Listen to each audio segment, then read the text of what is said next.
Hi, I'm Rachel White from the Horizon League here with Carl Leone, the new esports coach at Oakland. So first, can you just talk a little about what is esports? I know some people aren't familiar, so just kind of generally, what is it?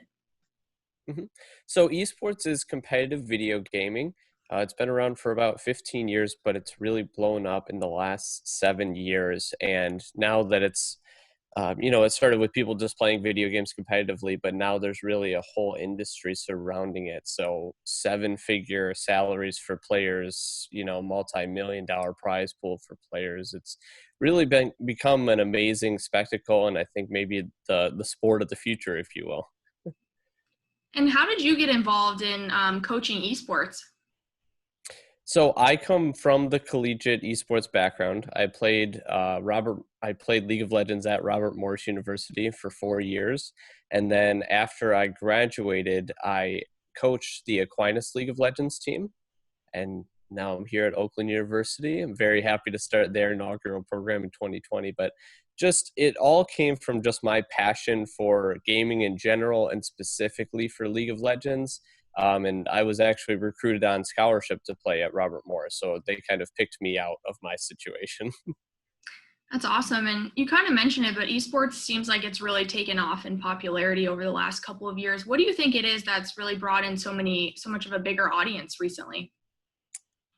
I think that it's very interesting because for normal sports right now they're kind of shut down, but esports is different where it doesn't have to shut down in quarantine.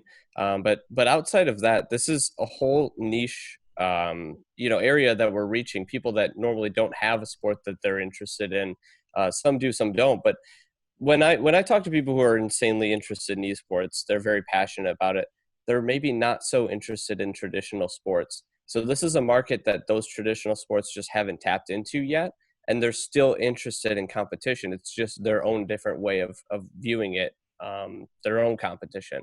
And at the end of the day, it really is a competition, and that's why it's so interesting to watch, because even though you can pick up this game, Rocket League, and go play, you could do it right now and you'll be okay. But when you go and watch a pro do it, there's something spectacular about the way that they fly through the air and hit the ball at a certain angle and launch it. I mean, you just have to respect that amount of innate skill in these players. Awesome. And we've seen it really grow esports on the collegiate level too, with more schools kind of starting up programs. So what do you think it is that's really enticing to a university about having an esports program? I think the universities are starting to realize how much passion there is for esports. There's a whole market, like I was saying, of students who don't have other interests or might not have too many other interests.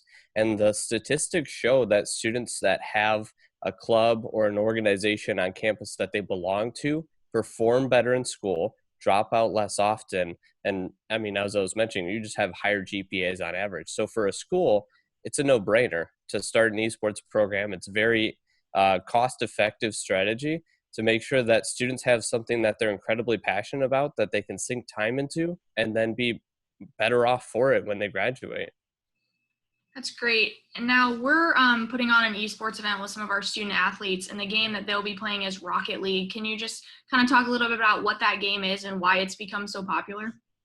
Rocket League is my favorite game to talk about because it's so simple to its core. So for people who don't know, it's soccer with one giant ball, and it's pushed by rocket-powered cars.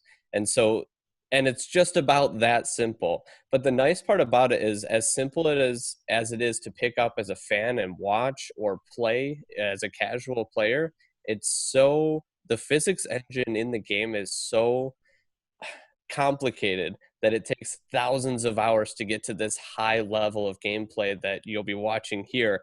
It really is amazing to see some of these players, what they do with it. So I think that that's what makes Rocket League a very successful esport, is because as a casual viewer, I don't need to spend 100 hours figuring out what the game is. I can just sit down and watch it, and it's fun. My parents can watch Rocket League tomorrow and they'll love it. Never seen it before, they'll love it. So it's very simple and very fun. That makes a lot of sense. Really appreciate it. I know some of our fans might be a little bit more on the traditional side, so may not know too much about esports. So really appreciate you taking a few minutes just to kind of update us all on what it's about and why it's interesting. Absolutely. Thank you so much for having me, Rachel.